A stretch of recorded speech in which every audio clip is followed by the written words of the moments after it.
Welcome to the Chaos Sector. We return to the Matrix. We will do a review of the debate between Vance and Walz, as it's obviously more intense than the presidential debates. Spoiler alert for some, a man was literally set on fire in a vice presidential debate. We called it, and it happened. Similar to Harris with Trump, I think communist Walz conceded defeat early on in the debate. We'll break it down, of course. But first, let's go back to the prior episode regarding finance. Let's provide two stories, shall we? Jessica, a 16-year-old, has ambitions, dreams, and aspirations. She wants to become a biomedical engineer. Jessica comes from a two-parent household with an older brother. Her parents taught her at an early age about the importance of saving money. She has a part-time job she works on the weekends for about 14 hours at $8.50 an hour. She is paid weekly at $120 and approximately $475 a month.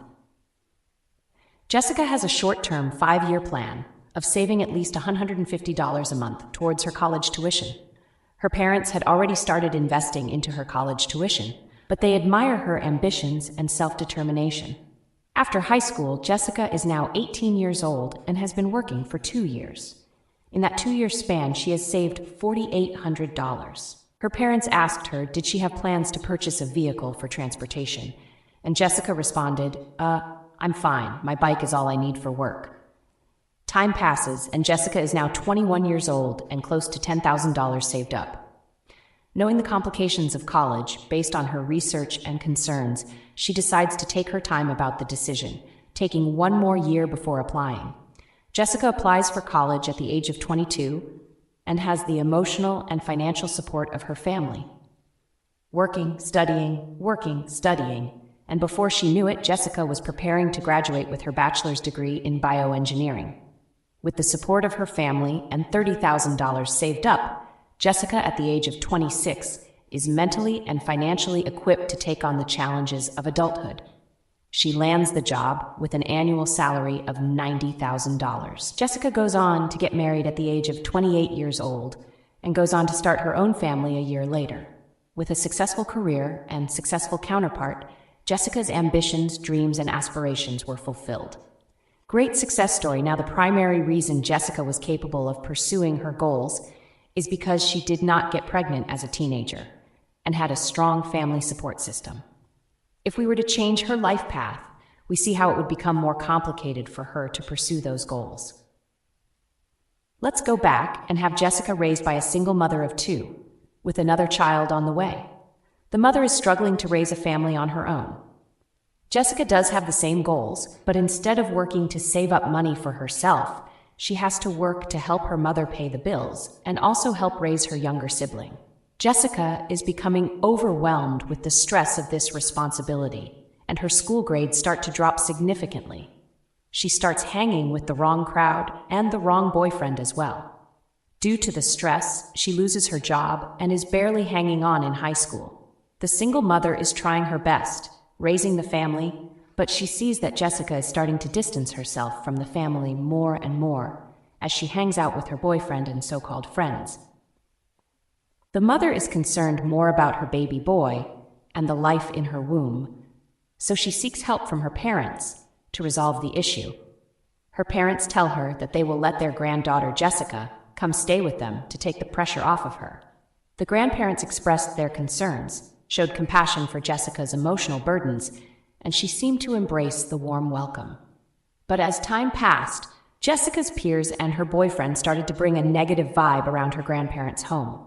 They told Jessica that they didn't want those kids hanging around, and she should stop hanging out with them. Jessica was conflicted and tried to abide by their rules, but was not strong enough to deny her peers, especially her troublesome boyfriend. One evening, Jessica and her peers were hanging out in the front yard of her grandparents' home. They had stepped out to do some grocery shopping. Jessica's boyfriend asked to use the bathroom, which Jessica let him in. He decided to snoop around in the home and came across a bedroom. Once in the bedroom, he stumbled across a box in the closet. He opened the box up, and inside was a firearm. He took the firearm, closed the box, and hurried out of the home. He tells Jessica he has to go home to check on his grandmother.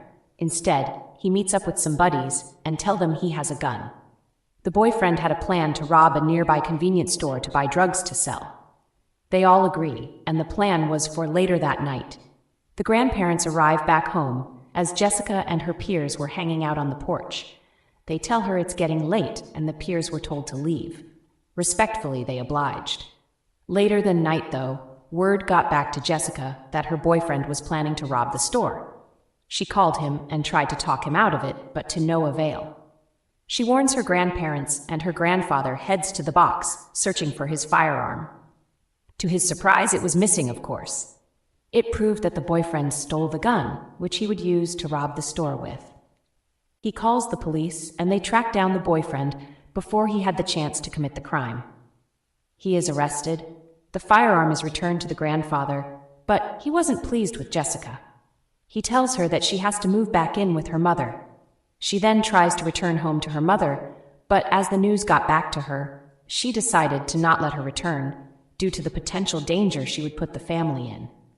Although there was no proof that the boyfriend attempted to rob the store, he was charged with possession of a firearm and went before the juvenile court, which gave him a fine and community service. Jessica is now spiraling out of control, no place to go, and tries to go stay with her peers. But unfortunately, she was denied. The mother gives in and allows Jessica to return home.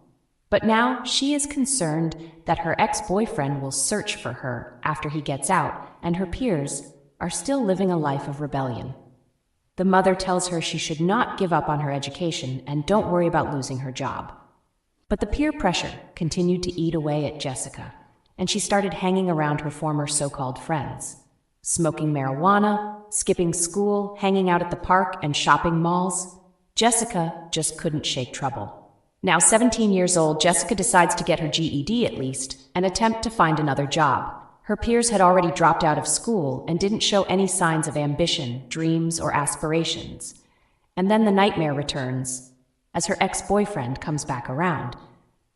He sweet-talks her back into the relationship, and she ends up pregnant. The mother finds out and is overcome with frustration, stress, anxiety, and regret.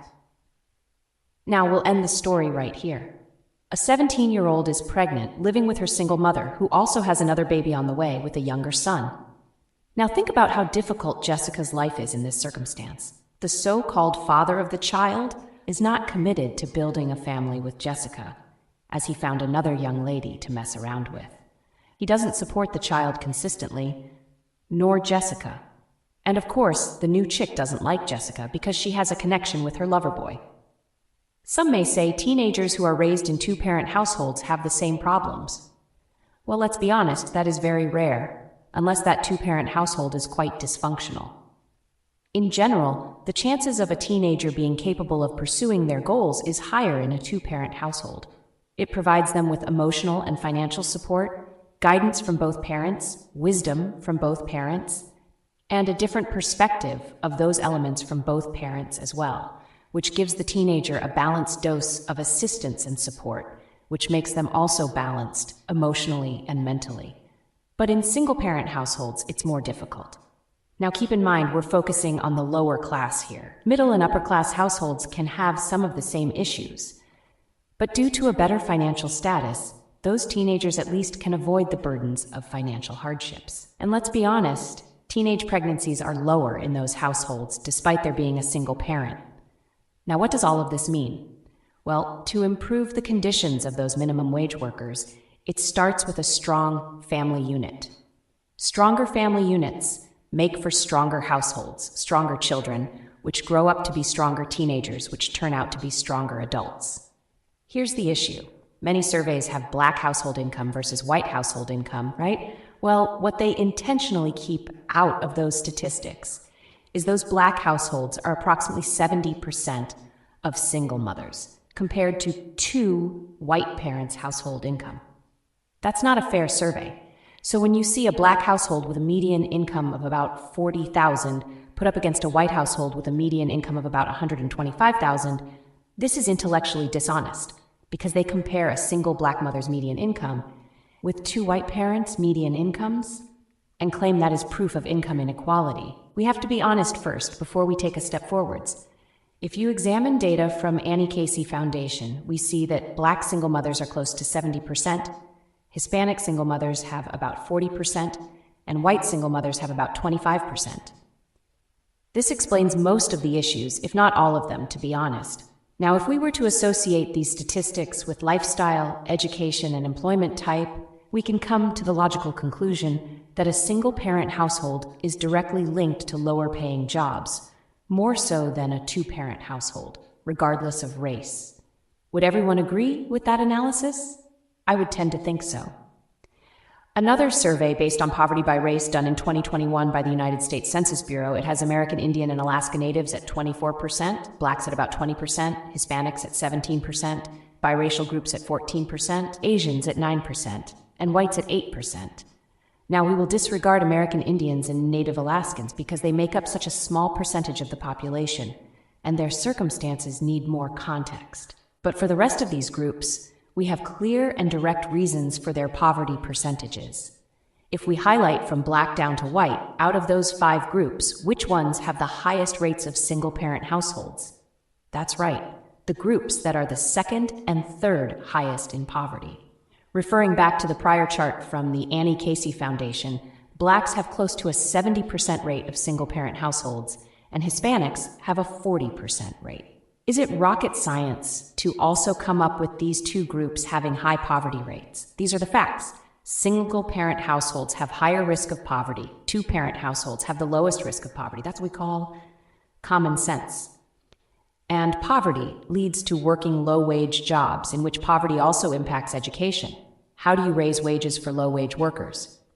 You cut into the generational cycle of teenage pregnancies. But the other question, how do you cut into the generational cycle of teenage pregnancy? Well, this is more about culture than any policy proposed. You can't really transform culture through policy. That has to come from within the culture. So that's the anomaly. Well, not really.